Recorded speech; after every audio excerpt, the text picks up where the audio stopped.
Hello दोस्तों, welcome to my YouTube channel important study और आप सभी का मेरे यूट्यूब चैनल पर स्वागत है। तो दोस्तों, आज मैं एक टॉपिक लेकर आई हूँ आपके सामने कि मुग़ल काल, और जिसमें कि हम टॉप 20 क्वेश्चन है मुग़ल काल के।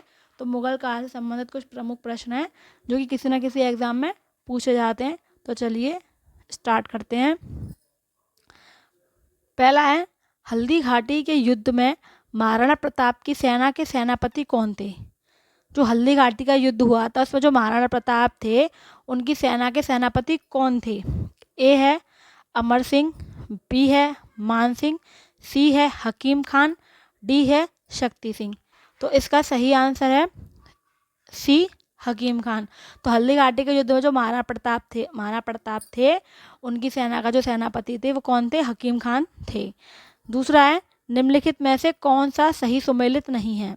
तो इसमें आपको बताना कौन सही सुमेलित नहीं है, कौन सा गलत दिया है। तो ए है दाम, दाम मतलब ताम्र की मुद्रा। बी है देसाई, इसका अर्थ है राजस्व अधिकारी। सी है दीवान, प्रांतीय राजस्व का प्रमुख। डी है जरीब, एक प्रकार का कर। तो इसका सही आंसर है डी, जरीब एक प्रकार का कर, जो कि सुमेलित नहीं है। बाकी तीन जो हैं ए बी सी वो सुमेलित हैं, जो डी है वो सुमेलित नहीं है। सी है थर्ड है, निम्नलिखित में से किस मुगल शासक ने शिक्षा संबंधी सुधार किए थे? किस मुगल शासक ने शिक्षा से संबंधित सुधार किए थे? ए है जहांगीर, बी है शाहजहां, सी है हुमायूं, डी है अकबर। तो इसका सही आंसर है डी, अकबर। तो अकबर जो मुगल शासक था, मुगल शासक ने अकबर ने शिक्षा संबंधी सुधार किए थे। फोर्थ है, मुगल काल में नीचे लिखे किस विद्रोह की जड़ में कृषकों की समस्या थी? तो मुगल काल में विद्रोह की जड़ में कृषकों की समस्या क्या रही थी? ए है राजपूत विद्रोह, बी है सतनामी और जाट विद्रोह, सी है सिख विद्रोह, डी है मराठा विद्रोह। तो इसका सही आंसर है बी, सतनामी और जाट विद्रोह। इसकी वजह से कृषकों को समस्या हो रही थी। फिफ्थ है, मुगल काल में निम्नलिखित बंदरगाहों में से किसको बाबुल मक्का या मक्का द्वार कहा जाता था? ए है कालीकट, बी है भरूच, सी है कैम्बे, डी है सूरत। तो इसका सही आंसर है डी, सूरत। तो जो बंदरगाह में से किसको बाबुल मक्का कहा जाता था? सूरत को कहा जाता था। आगे देखते हैं। 6 है, हिंदू धर्म ग्रंथ का अध्ययन करने वाला प्रथम मुसलमान था। ए है दारा शिकोह, बी है शुजा, सी है अमीर हसन, डी है अमीर खुसरो। तो इसका सही आंसर है ए, दारा शिकोह। तो हिंदू धर्म ग्रंथ का अध्ययन करने वाला पहला जो मुसलमान था वो दारा शिकोह था, जिसने हिंदू धर्म ग्रंथ का अध्ययन किया था। अगला है 7th, मुगल काल में जनपद या जिला क्या कहलाता था? ए इक्ता, बी सरकार, सी तर्क, डी सूबा। तो मुगल काल में जनपद क्या कहलाता था? तो इसका सही आंसर है बी, सरकार।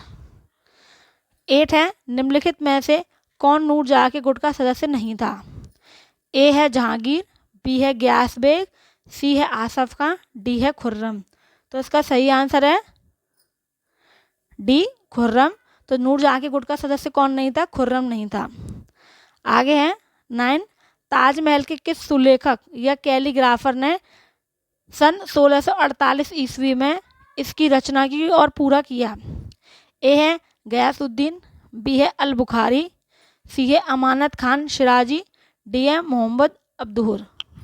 तो इसका जो सही आंसर है वो है सी, अमानत खान शिराजी। इसने इसकी रचना की और पूरा किया था इस सुलेखक काम को। अगला है 10, अकबर ने दहशाला प्रथा की शुरुआत की। ए है 1575 ईस्वी में, बी है 1580 ईस्वी में, सी है 1590 ईस्वी में, और डी है 1602 ईस्वी में। तो अकबर ने दहशाला प्रथा की शुरुआत कब की थी? इसका सही आंसर है बी, 1580 ईस्वी में। अगला है 11, किस मुगल बादशाह ने अकबर की राजपूत नीति को परिवर्तित किया था? ए है खुर्रम, बी है औरंगजेब, सी है शाहजहां, डी है दारा शिकोह।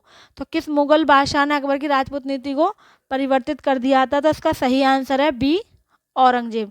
औरंगजेब ने अकबर की राजपूत नीति को परिवर्तित कर दिया था। आगे हैं 12, शाहजहां ने मुगल साम्राज्य की राजधानी आगरा के स्थान पर कहाँ स्थानांतरित की थी? ए है दिल्ली, बी है फतेहपुर सीकरी, सी है सूरत, डी है वाराणसी। तो इसका सही उत्तर है ए दिल्ली। तो शाहजहां ने मुगल साम्राज्य की जो राजधानी आगरा से दिल्ली में स्थानांतरित कर दी थी। अगला है 13, निम्नलिखित में से कौन सम्राट औरंगजेब की पुत्री थी? तो सम्राट औरंगजेब की इसमें से कौन पुत्री थी? ऑप्शन ए है जहां आरा, ऑप्शन बी रोशन आरा, ऑप्शन सी है गौहन आरा, ऑप्शन डी मेहरुनिस्सा। तो सम्राट औरंगजेब की इनमें से कौन पुत्री थी? तो इसका सही आंसर है डी मेहरुनिस्सा। आगे है 14, हुमायूं नामा की रचयिता निम्नलिखित में से कौन थी?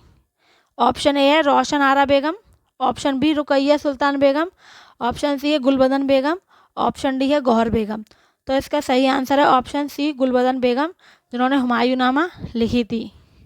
15 है दास्तान ए अमरी हमजा का चित्रांकन किसके द्वारा किया गया था? ऑप्शन ए है Abdus Ismat, option B Mansoor, option C Mir Syed Ali, option D Abul Hasan. तो इसका सही उत्तर है ऑप्शन ए अब्दुल इस्मत।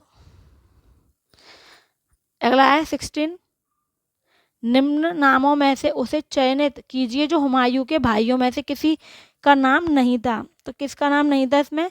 ए है कामरान, बी उस्मान, सी अस्करी, डी हिंदाल। तो हुमायूं के भाइयों में से किसी का नाम नहीं था, इसमें से कौन सा है?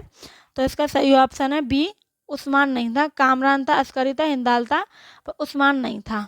आगे देखते हैं 17, अंतिम मुगल बादशाह बहादुर शाह जफर था, उनके पिता का नाम था। जो अंतिम मुगल बादशाह थे बहादुर शाह जफर, उनके पिता का नाम क्या था? ए है अकबर शाह प्रथम, बी है अकबर शाह द्वितीय, सी है औरंगजेब, डी है मोहम्मद शाह। तो इसका सही आंसर है बी अकबर शाह द्वितीय। नेक्स्ट है 18, शाहजहां नामा के लेखक हैं। ए गुलबदन बेगम, बी है शाहजहां, सी है अब्दुल हमीद लाहौरी, डी है इनायत खां। तो इसका सही आंसर है सी अब्दुल हमीद लाहौरी, शाहजहांनामा के लेखक थे। अगला है 19, राम मोहन राय को अकबर शाह द्वितीय ने कौन सी उपाधि दी थी? जो राम मोहन राय थे उनको अकबर शाह द्वितीय ने कौन सी उपाधि से नवाजा था उनको? तो इसका ए है राजा, बी है राय, सी है सरदार, डी है रायन। तो इसका सही आंसर है ए। तो राजा राम मोहन राय को अकबर शाह ने राजा की उपाधि दी थी। अगला है 20, दिल्ली में हुमायूं का मकबरा किसने बनवाया? दिल्ली में हुमायूं का मकबरा किसने बनवाया? ए अकबर ने, बी हाजी बेगम, सी बाबर, डी जहांगीर। तो इसका सही आंसर है बी हाजी बेगम। तो हुमायूं का मकबरा दिल्ली में हाजी बेगम ने बनाया था। तो दोस्तों आज के लिए इतना ही, मिलते हैं नेक्स्ट वीडियो में। हमारे चैनल को सब्सक्राइब करें, हमारी वीडियो को लाइक शेयर करें। धन्यवाद।